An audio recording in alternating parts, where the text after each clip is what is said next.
Welcome to the Ringer NFL show. I'm your host, Sheil Kapadia. We are power ranking the NFC Contenders today. We just watched the Lions, the Bucks, the Seahawks. On Monday night, the doubleheader, Lions took care of business against Tampa.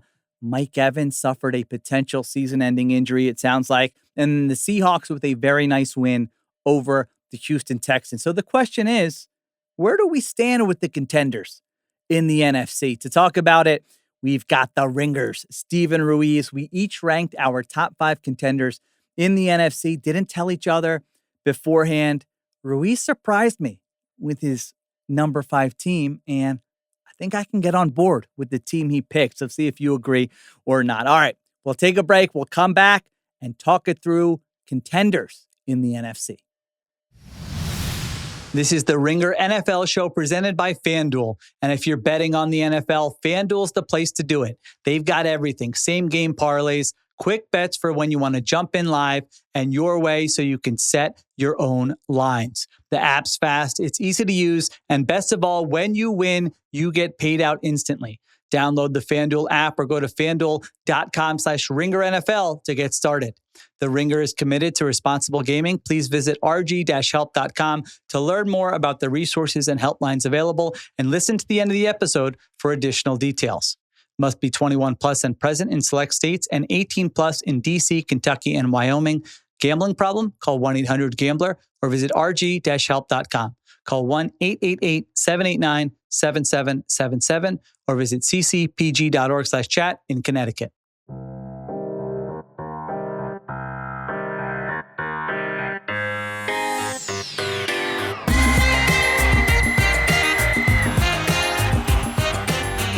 All right, we're back on the Ringer NFL show with Steven Ruiz. We are power ranking the NFC contenders. Ruiz, you're the guest, so go ahead. Hit me 1 through 5 contenders in the NFC. I'll give you my 5, and then we'll talk about it. All right, I'm ready. Number 1, I'm going with the Packers. Okay. All right, number 2, Rams. Okay. Number 3, Lions. All right. Number 4, Eagles. Okay. And number 5 is where I'm going to get you, I think. All right. I'm going with the Cowboys. You know what? Ruiz told me before we started, he said, I have a surprise for you. And so I was watching the Seahawks-Texans game, and I'm like, this is very boring. My mind is wandering. And I was like, I know who he's going to pick for 5. All right, so part of this is a little bit boring, Ruiz, because I got Packers, Rams, Lions, Eagles in that exact order for 1 through 4. So let's start with the Packers. Then I do want to get to the surprise there with the Cowboys for sure. But we both have the Packers in the top spot. Now, I watch the Packers, and I feel like they play with their food a little bit. I watch them, and I'm not like, man, they're this juggernaut. And I'm like, they're a good team. I think there's a higher ceiling for them. They're 4-1-1, only one-loss team in the NFC. And then you look at every number, and it's like, Sheil, your eyes might be deceiving you because they are just up there in every offensive metric, speaks to a team that's going to be there. They can rush the passer with Micah Parsons. So have your eyes told you that the Packers are the best team in the NFC? No, without a doubt. I'm in the same spot as you. Like when I went into the process of planning this out, I did not expect the Packers to be number 1. But when you look at the numbers, and I think it's the opposite of the conversation we were having last year with them, especially on the defensive side, where we were like, all right, the turnover thing, the regression is coming. Yeah. And now it feels like the opposite. Like you're going to get some positive progression. I think they've only forced 3 turnovers. And when you look at their stats, though, on early downs, like number 1 in points are yards allowed per play at 4.6. Number 2 in explosive play rate. Yeah. And then when you just go early downs, number 1 in pass success rate on run downs, 25th on conversion downs. So like 3rd down, 4th down. And I think eventually with Micah Parsons out there, halfly coordinating, I think you're going to see some positive regression there. And I think they can get in the top 10 by the end of this. And if they offensively, ceiling is what? Top 5 for you? Absolutely. Yeah. Right in their 4th in EPA per drive right now. So they could finish. If they finished as the top offense in the NFL, that wouldn't shock me. They're not there right now. My one concern with the offense is Matt LaFleur, which I think he's one of the best coaches in the NFL, but I do think he's afraid of what Jordan Love could do to their team, to their script. They are, I think they're 8th in terms of pass rate under expectation. Yeah. And last year they were down there as well. Yeah. And that speaks to the playing with their food. I think if you let them cook a little bit, and I think they can blow out some of these teams. I think they let the Browns game just is burned into my mind in terms of playing with your food, that sort of thing. Yeah, they could have blown the Browns out by 20 points if they wanted to, but Matt LaFleur, I think he just wanted to stay ahead, and that was good enough for him. He doesn't want it's not like Mike McDonald and Sam Darnold level, but it's like I don't want to be in a situation where after this game, I'm like, Jordan Love made some decision. We turned the ball over and that cost us the game. I think he's coached like that for a while now. And last year I thought, well, Jordan Love's got all these injuries. He's leaning on the run game. Now they're throwing a little bit more, but yes, it seems like a LaFleur thing. This is how he wants to play with this specific quarterback. But man, their offense, just first in explosive play rate, fourth in EPA per drive. So you look at it all. And again, maybe it's a good thing for Packers fans that like, it doesn't feel like it feels like they're still another level, yet they're still performing at a high rate. And I'm with you with the defense. It almost doesn't matter where they rank like in any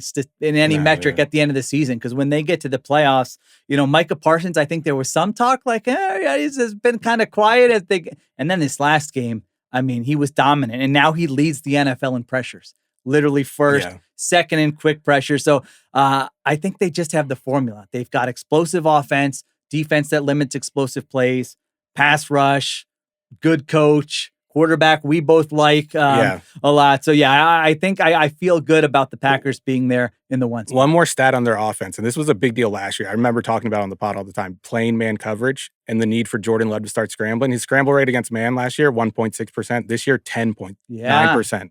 We got to give a shout out to Deontay. Deontay Lee was all over it. Yes. Right? Yeah, he was the first one who was like, Jordan Love doesn't scramble. And I'm like, he's right. Jordan Love doesn't scramble, but he does this year. He has this year, and here are the results. Last year, minus 0.12 EPA per dropback against man. This year, 0.3 EPA per dropback against man. Yeah. They solved their biggest issue from last year in terms of offense and on defense, which was early down run defense, early down pass defense. Yeah, no, they are there for sure, even if it feels like watching them. I mean, you watch that Cardinals game and you're like, are these two evenly matched teams? Like, what's going on here? And they've got Jacoby Brissett, but I think that just speaks to probably the ebbs and flows of an NFL season. They're still 4-1-1. Again, every metric tells you they're a very good team. All right, so we both have the Packers 1. Now, these next two, I had a little trouble. Like, you could flip them, and I would be happy with that. Rams, we both have it 2. Lions, we both have it 3. Lions beat the Bucks on Monday night here. Nice win. It felt like they could have blown them out even worse, offensively. They stumbled a little bit, but I just looked at it and I was deciding, and I'm like, neutral field this Sunday, who do I trust more? And I'm like, I think I trust the Rams a little bit more. So why'd you go Rams over Lions? I went with the Rams. I was so surprised by the Lions' run game stats because it feels like their run game has been better than that. Maybe it's recency bias after watching them, after Jahmyr Gibbs ripped off a couple of most electric running back in the league right now. He reminds me of Saquon. That game 100%. Tonight, I was like, that reminds me of Saquon last year, where you're like, it's inevitable at some point in this game he's going to do, and then when he does it, you're just like, for an NFL player to be moving at a different pace, or like you're like, he's more athletic, he's faster than everyone else on the field. That was one of the best performances of the year. Maybe I'm going too far, but I think he has a little more juice than even Saquon had last year in the open field. Like, I think Saquon could like break a tackle and make a guy miss and then go on. But okay. Gibbs. So the Rams are 9th in success rate in terms of running, which like their EPA is I think middle of the pack because of the fumbles, especially in the red zone, the 49ers game. But if you can get that going, you're going to take the teeth out of the pass rush. And if you take the teeth out of the pass rush, that passing game with Nakua back, it's going to cook. Like we saw, like Matthew Stafford is playing as well as any quarterback in the league except for Dak Prescott for me right now. Maybe Pat Mahomes I'd put up there after the last couple of weeks. But when you have a quarterback like that, if he stays healthy, if his back is healthy in January, which I think Sean McVay realizes, I just got to get him to January. We talked about that at how they handled the end of the regular season last year. I don't know if there's a quarterback in the NFC that can go throw for throw with him outside of Dak Prescott. The high-level throws for sure. It's the matter of, like you said, can he do it for a 17-game season and in the playoffs? But they feel like a very complete team right now. Like you said, they can run the ball. We know Stafford, if they're behind or something, he can make high degree of difficulty throws. You have a coach who's been to the Super Bowl twice, has won a Super Bowl before. And then defensively, they're first in EPA per drive. Yes. When I was prepping for this, I'm like, wait, did I mess up something with the filters? I knew they were having a good season. I didn't realize it was that good. So even if you don't think their defense is going to stay at that level, they're going to be able to rush the passer. I think Chris Shula has done even last year when the stats weren't that good. I'm like, he is doing stuff that I'm like, all right, he's trying to maximize what they have here. So yeah, you have the veteran quarterback veteran coach, if they can just keep Stafford. It's so funny. We spent so much time in the summer like, we all got scared. At least I did. Yeah. Same. We I all was right got there with scared you. off by the Rams. It's like, is Stafford going to be healthy? Well, they were open to trading him, and now he's back there. And it's like, I don't know. There's not many better teams in the NFL. The concern with them is the quarterbacks. The cornerbacks on the outside. I know, it hasn't fit them yet, but maybe against a better they're built like competition. us. Like, they're not any taller than us. And, like, we saw that in the Eagles game. It was an issue in the Eagles game when they were just like, oh, wait, we have A.J. Brown, who's a monster, and we can just throw the ball up to him. But I don't know which NFC powers can really take advantage of that. The Packers aren't going to do it. We talked about how their offense is kind of set up. Yeah. The Eagles are the one team that can do it, but that's like a week-to-week proposition Right. with them. Who knows if they're going to try to do it. The Cowboys, they could probably do it. Like George Pickens with Pickens, CeeDee Lamb. The Lions aren't going to try to do it. So, like, that's a concern against, I think, the AFC teams, but I'm not sure about in the NFC playoffs. Okay, so we both trust the Rams a little bit more than the Lions. Lions, 5-2, plus 64-point differential, second in the NFL. This is weird. They have not played a game decided by 7 points or fewer. That's insane. So they got blown out twice, and then they've blown teams out 5 times. They've had the 5th hardest schedule in the NFL. I was very impressed with, I made sure to claim Kelvin Shepherd for the normies. I didn't want the hipsters to be like, he's our guy. And I think he's doing an awesome job. I mean, their whole secondary was out in this game Monday night, and Troy Aikman, called it. Did you hear what he said? He says one of the best. One of the best defensive. He says one of the best defensive performances he's ever seen. I love when Aikman's just like, I'm going full, like, I'm not couching. Were you the one that brought up the Robert Woods thing when he called him the best receiver? Robert Woods was the best receiver in the NFL. So, but it was a very impressive defensive performance. Playing with those backups, Aleem McNeil comes back. So they're also a very complete team that I think is going to be there in the end. I just had them, if I had to pick right now, I trust them a little bit less maybe than the top 2 teams. Yeah, and the impressive thing about the Monday night game was how much man coverage they played against a team that should have overmatched them. Like, they should have overpowered them. I know Mike Evans ended up going out, but and Igbuka wasn't fully healthy. But to play man coverage when you're depleted like that, that's like an identity thing. And that's been the thing with them. Like, it doesn't matter who they lose coordinators. We saw it with the defense last year. They're going to play man coverage, which is like a high stress style of play. And it just works. I think in the playoffs, you have to be able to play tight man coverage, and they've proven they can do that. Yeah, no doubt. We mentioned Gibbs. Like, it just, he just feels like even when your offense is stuck, it's just like, man, as a pass catcher, he had like the 30-yarder on the first possession where it's just like, man, he's running away from guys. And then, of course, he had the long run. Later, it felt like he could break a couple other ones, too. It's easy access stuff, too. Like, it's not like the Eagles had that offensive line. We saw, like, the offensive line isn't run blocking as well this year. And, like, we see the effect on Saquon. But if you could just throw a dump off to Jahmyr Gibbs, he could take it 40 yards. And we saw that multiple times tonight. Yeah, incredible. All right, so I can't believe, we both have the same top 4 here. Okay, 4, we've both got the Eagles. Austin and I talked about the Eagles on yesterday's episode. I talked about the Eagles for an hour on the Ringers Philly special.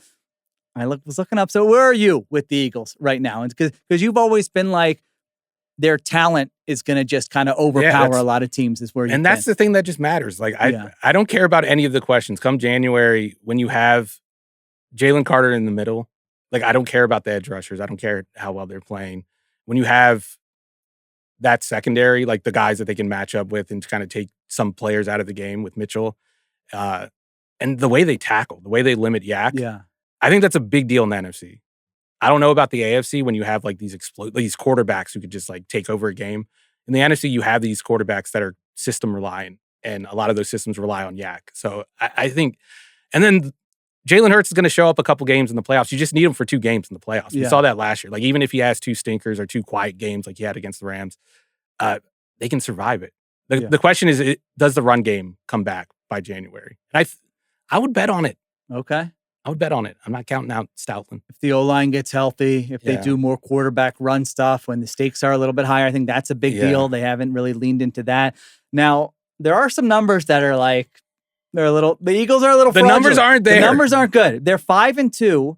Their point differential is a +5. They're 5-1 in 1-score games. I mean, these are the things we always point out and are like, do not trust this team at all. They've been outgained in every game this season. So I still think it can kind of go either way with them. I mean, they are a Jekyll and Hyde team. You don't know who's going to show up. They've had the second hardest schedule in the NFL. So that's something where you say, all right, you're showing 1-score games, but if you're playing good teams, you're going to probably play close games. So I'm not sure with them, even defensively right now. I think they have a chance to figure it out, but they are one of those teams that have been very turnover reliant. I mean, they're not good against the run. Their pass rush isn't good. They have a question at second cornerback. They have a question at edge. Like there are a lot of questions with this team. So I'm with you. I think they have time to figure it out. They're talented. They've got this cushion in the NFC East where they're 5-2. I still kind of think it could go either way for them, though. Yeah, I was going to ask, if we didn't set a number on this, we didn't say, all right, you need 5 teams, and we just said teams that can win the Super Bowl. Yeah. Are they on your list? They are. Yeah, because I'm with your point. It's just like they're so talented that if there's just a scenario where they figure it out, or just like you said, a playoff scenario where they get in and they're playing at home, they've done that before, and they just have to get hot for a couple games. And we do so much hand-wringing about the coaching. Like, I feel like coaching is just overrated at this point for me. Really? Like, I'm a talent guy. I'm just like, if you have the talent, like, they're NFL coaches at the end of the day. They're going to figure something out that works. We saw that last year with Kellen Moore. Did you watch Nick Caley coach on Monday night? That's an exception. There is an exception. Okay, there's an exception. Sorry, Nick, for the drive-by, but yeah. He doesn't have talent either. Okay? All right. Maybe, all right, so maybe the coaching take is like there's a group over here that really matter because they're really good. Yeah. There's a group over here that matter because they suck. But there's a larger group in the middle that we overrate, that these guys are good, but they really just have good players. And we're saying these guys are 100%. Bad. But I think I'm with you there. Yeah. Yeah, right? That's kind of what you're saying, I feel. Yeah, like I don't think there's a meaningful difference between Zach Taylor and Nick Sirianni. But I don't think there needs to be. Yeah, we could probably name. Yeah, maybe that's a show. We're just the middle group of coaches where, like, do they matter? There are 3 coaches that matter. Let's be honest. Okay. Sean McVay, Andy Reid, and Kyle Shanahan. Dan Campbell, I'll throw them in there. Okay. I'm trying to think off the top of my head whether all right, now I'm definitely forgetting something. Now I got to go to the standings. No, I think you probably hit on. I'm looking at the NFC. Yeah, LaFleur, I think that's right. Yeah, LaFleur, I think belongs on there. He gets in his own way though. Yeah, you've soured on him a little bit. It's not that. It's a Shanahan thing where it's like he's obviously great, but like there's just something that you feel like is holding him back. Okay. The need to impress his friends, I think, with the play calls. You had a good call with that. Some of these if guys. If I see another outside zone run from shotgun, like I feel like that's like their fetish. That coaching, it was like we just want to figure out how to run outside zone from shotgun. And the first one to do it wins. They win the group first chat. One to do it gets the heart reactions on the group chat. 100%. Yeah. So does Shane Steichen matter this year? Oh, 100%. He does. I'm adding him Sean to the list. Payton's on the list of coaches that matter. Yeah, but Bo Nix is his quarterback. So no, but just in general, I think he does. He definitely matters. You don't think? All right, okay. 5 years ago, maybe. I don't want to go too deep. This feels like a separate episode we could do here. All right, let's take a break, and then we get to the fun conversation here, which is like who's 5? Because I have Seahawks, you have Cowboys. We didn't mention Bucks. We didn't mention 49ers. Let's figure out who else on this list can actually get to the Super Bowl. This episode is brought to you by Apple.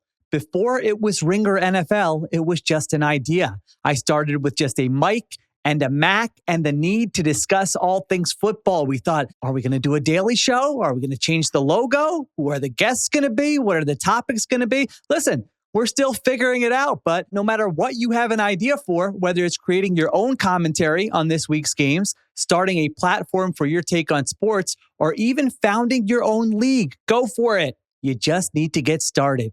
Your great ideas start on Mac. Find out more on apple.com/Mac. All right, we're back on the Ringer NFL show. All right, Cowboys was an inspired selection. They're 3-3-1. Make the case. What do you got? They have the best, the quarterback who's playing the best football in the league right now, in Dak Prescott. They have an offense that's going to get healthier on the offensive line. Their running game is like fun to watch. It's dominant. The receivers, I don't know who can match up with them. Anyone is there a cornerback group in the league that can match up with them, especially with the way Dak is playing? The way they complement each other too is awesome. Exactly, yeah. And that's what they need. They needed that George Pickens downfield vertical threat on the outside. They got that. He's been everything they wanted him to be. And then the other part of his defensive regression. There's going to be some defensive. They're not going to be the worst defense for the rest of the year. We saw it last week already, kind of. We've seen it with the Cowboys. The one year where they had Mike Nolan was the defensive coordinator. You remember this? And they, like, for the first month of the season, just like the worst defense we've ever seen. And then over the second half, average defense. Okay. So if they can get to like 20th, and they get in a shootout in the playoffs, they could beat any team in the NFL or in the NFC. I would love to strongly disagree with you, but as I was doing my prep, I'm like, they absolutely have a case. I mean, to your point, Dak Prescott's playing better than any quarterback in the conference. Their offense, just in general. I mean, here's the take. There's not that much different between the Cowboys and the Colts right now. I mean, I'm right there with you. Okay, you can look at it, and offensively, the Colts have been better, but not by like a crazy. Colts are first in EPA per drive. Cowboys are second in EPA per drive. Then I'm looking at defense. All right, well, which defense is better? Success rate is very similar. The Colts are producing more turnovers on defense. Like, that's the biggest difference. And then there's little stuff on the margins. And we're talking about the Colts are the 1 seed in the AFC, and the Cowboys aren't getting a mention. But if your offense is that good, you always have a chance. And they should play a more volatile sort of. Eberflus won't do it. He did a little bit of it last week, right? They got a little more aggressive, but yes, they should not be playing like, all right, let's not. They should be trying to create turnovers, sacks, negative plays, and then the offense can cook. Their offense has been incredible. It has. Do you know what they need? Michael Parsons. I've said it a million times. I put a moratorium on myself. I can't have that take anymore. No, you should say it every podcast episode. It is. When I looked up today that he's first in pressures in the entire NFL, and I'm like, this could have been that. This actually could have been an insane trade when you consider how their defense was going to operate, where we're going to rush 4 and we're going to play soft zone. Like, you need a pass rush to do that. And they said, no, we need Kenny Clark. They're going to make a crazy trade, though. I feel like Jerry keeps referencing this, like, hey, well, we got those. But he does that. All right. But if maybe there's someone in the building like us saying, like, your offense is like, this is one of the best offenses you've had, and the NFC is kind of wide open. You have a chance this year. So I don't think you're crazy with the Cowboys. I put Seahawks at 5. Let's see where you're at with the Seahawks here. They got a nice win against the Texans where, that felt like a miracle when the Texans completed a pass. Yes. And the Seahawks don't even have their whole defense healthy right now. Eamon Worry looks like, he made a couple plays in that game that were incredible. They're rookie.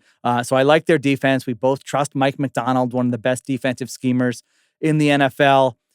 Offense, I've spent a lot of time on this pod talking about Sam Darnold, where I've kind of warmed up to him this year. He had, as you would say, a bozo play there in the end zone with the fumble. But I still think, JSN's open on every play. I don't know how, but he's open on every play. So I have them in the mix at 5. No, I'm right there with you.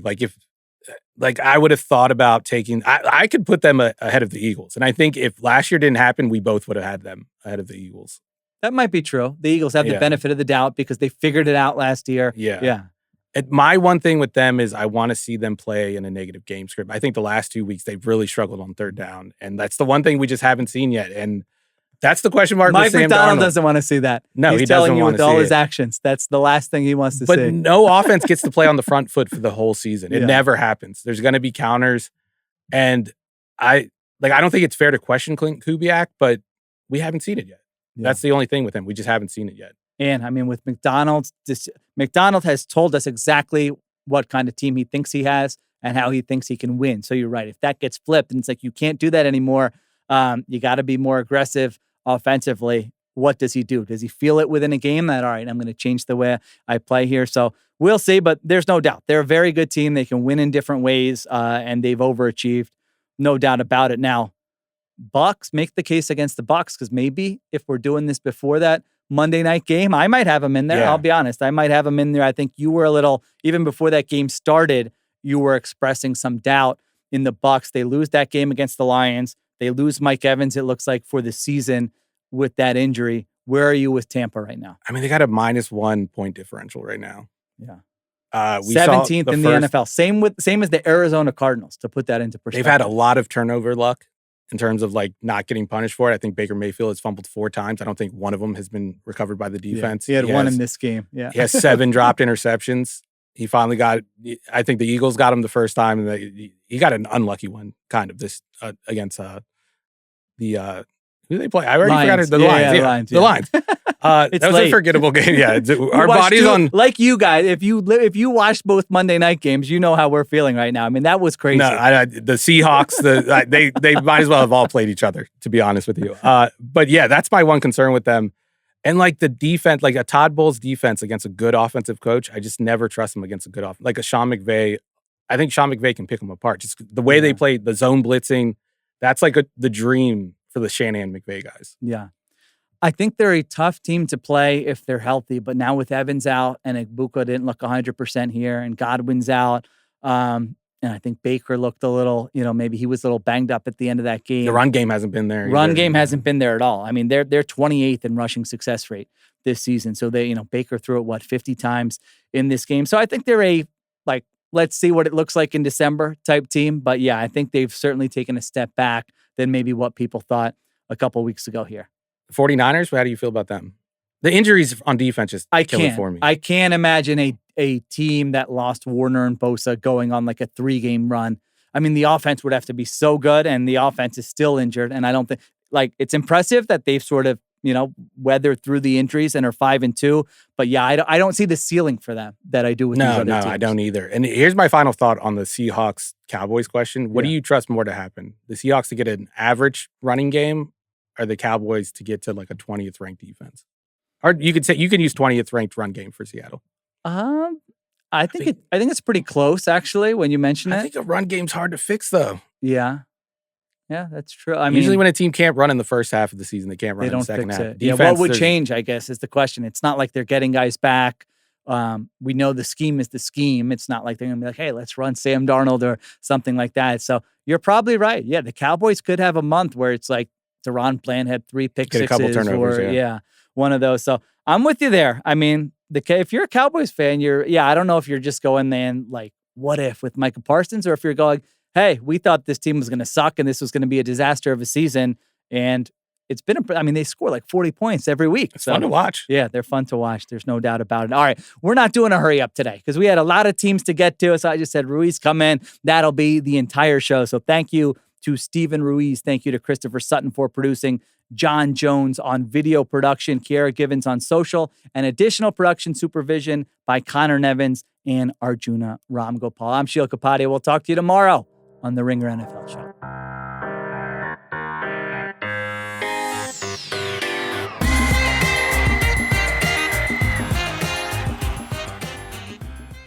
Must be 21 plus and present in select states. For Kansas, in affiliation with Kansas Star Casino, or 18 plus and present in D.C., Kentucky, or Wyoming. Gambling problem? Call 1-800-GAMBLER or visit rg-help.com. Call 1-888-789-7777 or visit ccpg.org/chat in Connecticut or visit mdgamblinghelp.org in Maryland. Hope is here. Visit gamblinghelplinema.org or call 800-327-5050 for 24/7 support in Massachusetts, or call 1-877-8-HOPE-NY or text HOPE-NY in New York.